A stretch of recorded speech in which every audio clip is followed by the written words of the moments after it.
Boss called me a wallet on legs. I froze $250K and served him papers at breakfast, Marcus. Sterling looked at me across his mahogany desk and said the words that would cost him everything. "You re nothing but a wallet on legs, Sarah. Without your trust fund, you'd be fetching my coffee." I sat there feeling the weight of 5 years working as his chief financial officer. The countless weekends sacrificed, the strategic wins I'd delivered. But in that moment, I knew exactly what needed to happen. If you're watching, subscribe and tell me where you're tuning in from. I'd joined Sterling Enterprises at 28. Fresh from Harvard Business School, eager to prove that my success wasn't tied to my family's fortune. Marcus had hired me personally, praising my unique perspective and fresh approach to corporate finance. For 5 years, I'd restructured his debt, increased profit margins by 47%, and secured 3 major acquisitions worth $180 million combined. I'd believed we were partners in building something remarkable. The morning of October 15th changed everything. ID arrived early to prepare for our quarterly board meeting when I overheard Marcus on a conference call. "Sarah's the perfect shield," he laughed. "Her family connections open doors, and if anything goes south, the trust fund kid takes the fall. She's literally a wallet on legs." My assistant, Jennifer, found me 20 minutes later, still frozen outside his office. "Mrs. Chen," she whispered, "there's something you need to know." She handed me a folder containing emails between Marcus and our CFO. Emails discussing how they debend routing company funds through accounts under my authorization codes without my knowledge. $250,000 had been diverted over the past 18 months.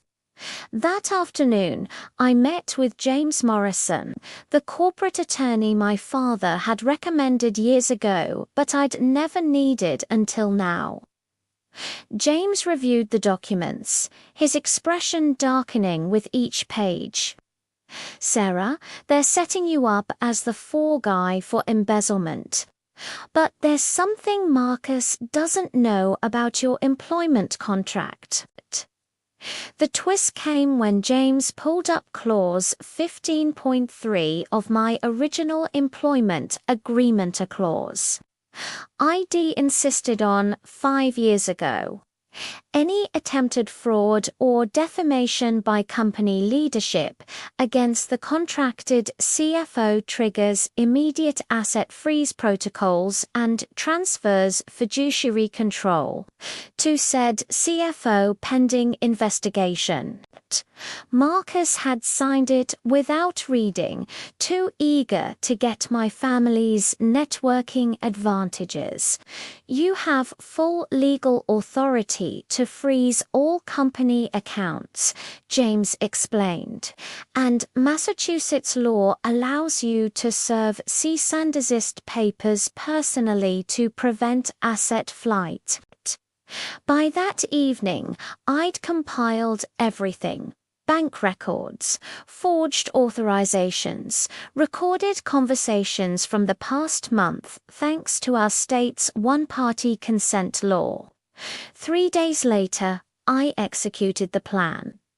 At 6 a.m., I activated the asset freeze, locking down $250,000 across Sterling Enterprises' operational accounts. But I knew Marcus's routine breakfast every morning at 7:30 at the Ritz-Carlton's private dining room, where he held court with potential investors.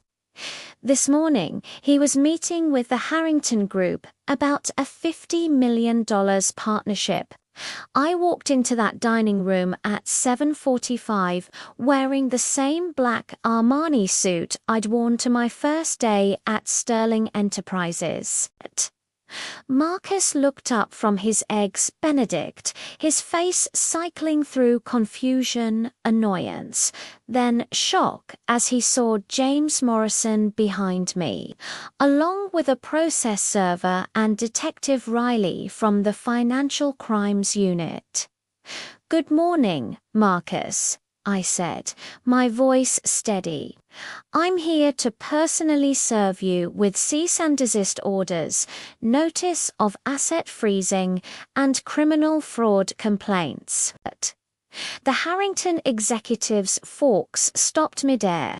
"You called me a wallet on legs. But you forgot to read what that wallet's signature authorized." The process server handed him the papers as Detective Riley spoke. "Mr. Sterling, you're under investigation for embezzlement and conspiracy to commit fraud. I suggest you contact your attorney." The look on Marcus's face as he realized the company accounts were frozen, that his elaborate frame job had backfired spectacularly, was worth every sleepless night I'd endured. Within 72 hours, Marcus was removed as CEO by emergency board vote. The investigation revealed he'd embezzled $400,000 total, attempting to pin $250,000 on me. He lost his position, his reputation, and faced 5 years in federal prison.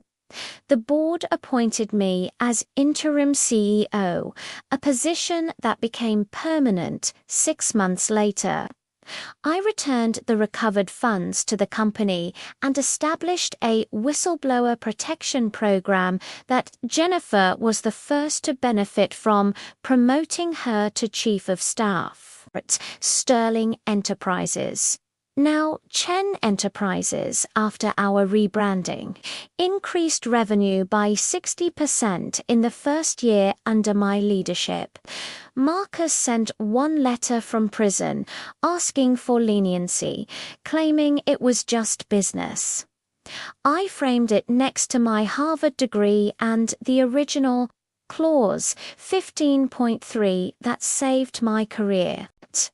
"Respect is uninherited or bought it earned through integrity, and knowing your worth extends far beyond your wallet." Your voice matters. Share your story in the comments below. Have you ever been underestimated only to prove them wrong?